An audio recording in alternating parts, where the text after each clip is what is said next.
बोल लीजिए, बता दीजिए आप मोदी जी। नहीं, मैं ना आप- चुप हूँ। आप बोलिए। नहीं मैं बोल नहीं रहा। जब सीरियल में थाली गिरने से पति मर सकता है तो मोदी जी के मन की बात से कोरोना कैसे नहीं मर सकता? दोस्तों नमस्कार, मैं हूं आपका दोस्त जाहिद। आप देख रहे हैं डेली हिंद। देश के अंदर नेताओं के हृदय परिवर्तन होने लगा है। जी हां, आपने बिल्कुल सही सुना है कि देश के अंदर नेताओं के हृदय परिवर्तन होने लगा है।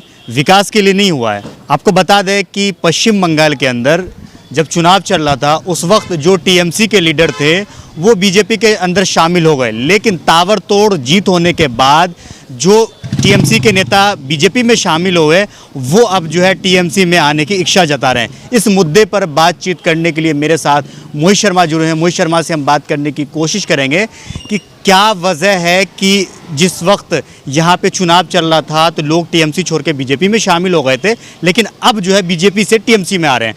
तो सबसे पहला सवाल मोहित शर्मा मैं आपसे ये करना चाहूँगा कि जो नेता पहले टीएमसी छोड़ करके बीजेपी में शामिल हुए थे अब बीजेपी छोड़ करके टीएमसी में आ रहे हैं। देखिए ऐसा है, भारतीय जनता पार्टी या फिर भारत जलाओ पार्टी जो है उसके साथ में लोग एक निश्चित समय तक, एक निश्चित अंतराल तक रह सकते हैं। भारतीय जनता पार्टी क्या करती है मैं आपको बताऊं।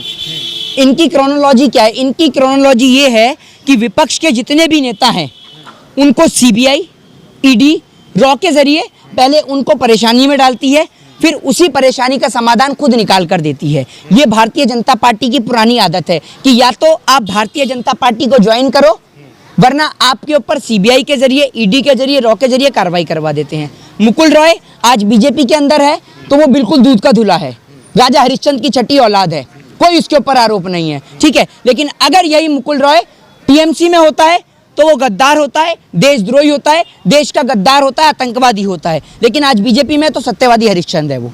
भारतीय जनता पार्टी छोड़कर आज जो लोग टीएमसी में आ रहे हैं उनका हृदय परिवर्तन हो गया है।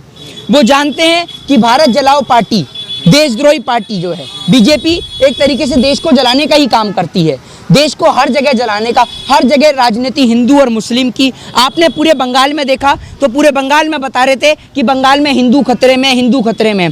बंगाल चुनाव के बाद कुछ दिनों तक आपने देखा कि यहाँ पर डेली न्यूज़ में दिखाया जा रहा था कि बीजेपी के कार्यकर्ताओं को मारा जा रहा है, ठीक है। और आपने देखा कि वो कार्यकर्ता कैसे थे, एक पत्रकार की फोटो दिखा दी थी इन लोगों ने।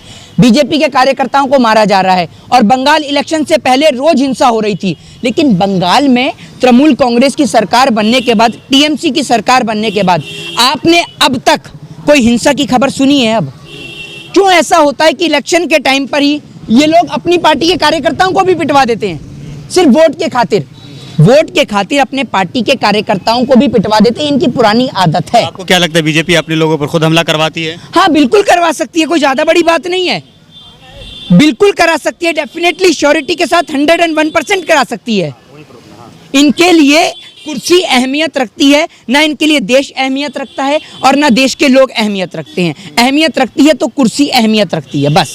अच्छा, चुनाव के टाइम में हिंदू खतरे में क्यों आ जाता है?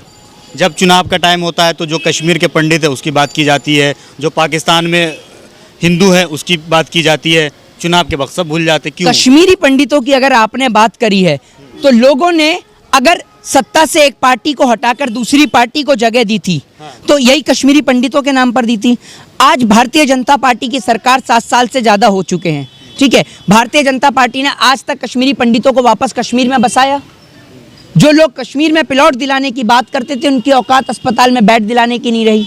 कश्मीर में प्लॉट आप कहाँ से दिलाएंगे? आपने पूरे देश को कश्मीर बना डाला, पूरे देश में दंगे फसाद करा दिए, जहाँ चुनाव हो वहाँ के हिंदू को खतरे में लाकर खड़ा कर दिया। ये भारतीय जनता पार्टी की पुरानी आदत है और मोदी जी के मन की बात से तो आपने देखा है जी। 70 हटने से पहले लोग भी ख्वाहिश जता रहते हैं कि हम कश्मीर में प्लॉट खरीदेंगे, तो आज लीजिए ना, आज लीजिए। आपको रोक कौन रहा है? आपको लगता है कि कश्मीर में प्लॉट लेने की औकात रखी है लोगों ने? पूरे देश को तो कश्मीर बना दिया। आप चले जाइए पंजाब, आप चले जाइए हरियाणा, आप चले जाइए बंगाल, हर जगह जहां पर चुनाव हो वहाँ दंगे करा देते हैं, वहाँ कश्मीर बना देते हैं। अब तो आप हरियाणा में भी प्लॉट खरीद सकते हैं। हरियाणा में क्या करते हैं, आए दिन तो धारा 144 कहीं भी लागू हो जाती है, नेट सेवा बेहाल कर दी जाती है। तो भैया पूरा देश तो आपने कश्मीर बना दिया है। बीजेपी अगर पाकिस्तानी हिंदू की बात करती है तो आपको इससे आपत्ति क्या है? हमने कब इसमें आपत्ति दर्ज करी? तो आप लोग हंगामा मचाते हैं ना। अभी सरकार एनआरसी लेकर के आई है, उस पे भी आप लोग बात आप मुझे बताइए, रामदेव को लेकर एक मिनट, आप रामदेव को लेकर तंज कसें हम लोग, रामदेव को लेकर बोले तो ऐसा लगता है कि भारतीय जनता पार्टी के विरोध में बोल रहे हैं। आप एक बात मुझे बताइए कि रामदेव के विरोध में बोलने से क्या हमारा हिंदू धर्म खतरे में आ जाएगा? हमने कब मना करा कि जो पाकिस्तान में रहने वाले अगर हमारे हिंदू भाई परेशान है उन्हें भारत में ना लाया जाए? बताइए आप। बीजेपी के विरोध में जो बोलते हैं उनको ये बताया जाता है कि नकली हिंदू है। आपको भी मैं आपको बता, सुनिए, आप असली हिंदू हैं? आप सर्टिफिकेट बांट रहे हैं, आप सर्टिफिकेट बांट रहे हैं, कौन नकली है कौन असली बीजेपी है। तो बीजेपी के खिलाफ बोलने वाला असली हिंदू नहीं होगा, है? आप मुझे बताइए कि जो बीजेपी के विरोध में बोलेगा वो असली हिंदू नहीं है। बीजेपी हिंदू की रक्षा कर रही है ना। कौन सी रक्षा कर रही है? किस प्रकार से रक्षा कर रही है? इस प्रकार से कि हिंदुओं की चिता को आज लकड़ी नहीं मिल रही, उन्हें अग्नि नहीं मिल रही, इस प्रकार से रक्षा कर रही है, या उन्हें दफनाया जा रहा है, इस प्रकार से रक्षा कर रही है? किस प्रकार से रक्षा कर रही है आपसे जानना चाहता हूँ, बताइए। तो क्या लग रहा है आपको कि देश को? देखिए ऐसा है, सुनिए, आपने बोला कि क्या कहते हैं जो पाकिस्तान में हिंदू, आपने पाकिस्तान के हिंदुओं की बात कर ली कि पाकिस्तान में हिंदुओं को खाना नहीं मिल रहा, आपने बोल दिया। एक बात बताइए, हिंदुस्तान में हिंदुस्तान के हिंदुओं को क्या रोज डेली दाल मखनी और शाही पनीर मिल रही है? हैं? मटर पनीर, और यहाँ पर नान दे रहे हैं, बटर नान खाने को। यहाँ के हिंदुओं का क्या हाल है? यहाँ का हिंदू भी तो सड़क पे भीख मांगता है। देखा बीजेपी के एक भी नेता ने जाकर कि क्या हालत है? कौन से जिंदा या मोदी जी की बात से, मोदी जी के मन की बात से कोरोना की जिंदगी तो गुजार रहे हैं। मोदी जी के मन की बात से कोरोना जा रहा है ना, जा रहा है ना। मन की बात से कोरोना कैसे जाएगा? जब आप एक बात बताइए, जब सीरियल में थाली गिरने से पति मर सकता है तो मोदी जी के मन की बात से कोरोना कैसे नहीं मर सकता? वो भी मर सकता है। समझा दीजिए बढ़िया तरीके से। सीरियल में कैसे मरता है? तो ये भी सीरियल है और रियल है, सीरियल और रियल में फर्क होता है ना। ये बिल्कुल सीरियल चला रहे हैं मोदी जी। हाँ, तो ये भी ये स्क्रिप्टेड लाइफ बता रहे हैं मोदी जी, समझ रहे हैं? मोदी जी को किसी ने बांग्लादेश पे लड़ते हुए देखा, लेकिन बताते हैं कि बांग्लादेश के लिए लड़ाई लड़ी और जेल भी गए। मोदी जी को किसी ने चाय बेचते हुए देखा, लेकिन मोदी जी बताते हैं कि उन्होंने चाय भी बेची है। लड़ाई लड़ी होगी ना। सुन तो लीजिए, मोदी जी ने, अरे यार आप बोल लीजिए, बता दीजिए। मैं ना चुप हूँ, नहीं मैं बोल नहीं रहा, नहीं मैं बोल नहीं रहा, आप बेहतर जानते हैं, बताइए मोदी जी क्या है, बताइए बताइए। चाय बेची उन्होंने तभी तो कह रहे हैं। बताइए, चाय बेचे तभी तो कह रहे हैं। कहाँ बेची चाय? कहाँ बेची चाय? कहाँ बेची? कहीं भी बेची होगी। कहाँ बेची? आपने पी मोदी जी के हाथ से चाय? आपके पिताजी ने पी? आपके पिताजी के पिताजी ने पी मोदी जी के हाथ से चाय? बताइए ना, कहाँ पी चाय? आपके घर का है वो रिश्तेदार जो टेलर ने 56 इंच का सीना नापा मोदी जी का। अब प्रधानमंत्री के लिए योग्यता नहीं चाहिए, सिर्फ सीना चाहिए 56 इंच का, है? सीने से प्रधानमंत्री बनता है। आप लोग ऐसे सवाल पूछते हैं कि जिन सवालों का ना सर पैर ना टांग ना हाथ होते हैं। और आपके व्यूअर्स आजकल वो जो बोलते हैं बार बार लिख के कि आप हर बार इन्हीं को ले आते हैं, उनको भी बता देता हूँ।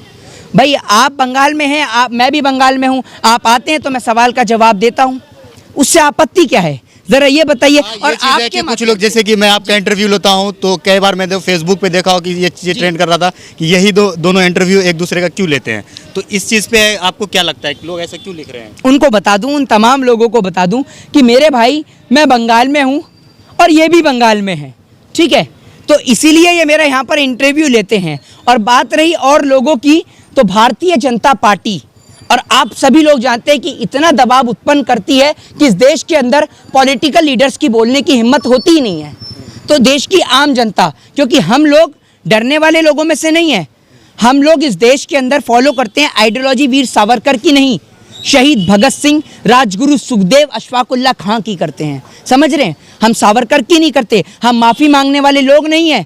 हम वो लोग हैं कि अपनी भारत माँ के खातिर हम अपना लहू और अपना रक्त भी बहाना जानते हैं। और कोई भी हमारे मुल्क के खिलाफ आंख उठाकर देखेगा तो उसकी दोनों आंखें फोड़ दी जाएंगी, चाहे वो चाइना, पाकिस्तान हो, चाहे कोई भी देश हो। हमारे लिए हमारी भारत माँ हमारी माँ से पहले है और हम इस भारत माँ का सम्मान करते हैं। आपको लगता है क्या कि 2022 में यूपी में फिर से योगी आदित्यनाथ वहाँ के सीएम बनेंगे? कैसे बनेंगे? कैसे बनेंगे? इसलिए बनेंगे कि उत्तर प्रदेश के अंदर लगातार लोगों को मरवाया जा रहा है, इस काम से बनेंगे। या उत्तर प्रदेश में लोग ऑक्सीजन की कमी के कारण बच्चे मर जाते हैं, या उत्तर प्रदेश में मॉब लिंचिंग होती है, या उत्तर प्रदेश के अंदर सबसे ज़्यादा ब्राह्मणों को मारा जाता है, उत्तर प्रदेश में दलितों को मारा जाता है, उत्तर प्रदेश के अंदर मुस्लिमों को मारा जाता है, इसलिए बनेंगे। किस लिए बनेंगे आप बताइए? नहीं आप बताइए ना, आपको लगता है? बिल्कुल नहीं बनेंगे। कर पाएंगे योगी जी? बिल्कुल नहीं करेंगे। योगी जी एक मठ तराश कर लें जहाँ पर उन्हें बैठना हो, समझ रहे हैं? और डिसाइड कर लें योगी जी कि वापस गोरखपुर रहेंगे या किसी मठ में रहेंगे, डिसाइड कर लीजिए, क्योंकि उत्तर प्रदेश की जनता ने आपको नकारने का फैसला स्वीकार कर लिया है। जय हिंद, जय भारत, वंदे मातरम। चलिए, बहुत बहुत शुक्रिया मोहित शर्मा जुड़ने के लिए। तो मेरे साथ यहाँ पे मोहित शर्मा जुड़े होते के मुद्दों पे बातचीत करने के लिए हमने इनसे बात करने की कोशिश करी है। आपको क्या लगता है इस वीडियो के नीचे कमेंट करके ज़रूर बताइएगा। अगर आप मुझे चाहते हैं इंस्टाग्राम पे फॉलो करना, तो यहाँ पे लिंक आ रहा है, आप उस पर क्लिक करके फॉलो कर सकते हैं। वीडियो अच्छा लगा तो इसे लाइक और शेयर जरूर कीजिएगा। जय हिंद, जय भारत, अपना ख्याल रखिए, हंसते रहिए, मुस्कुराते रहिए।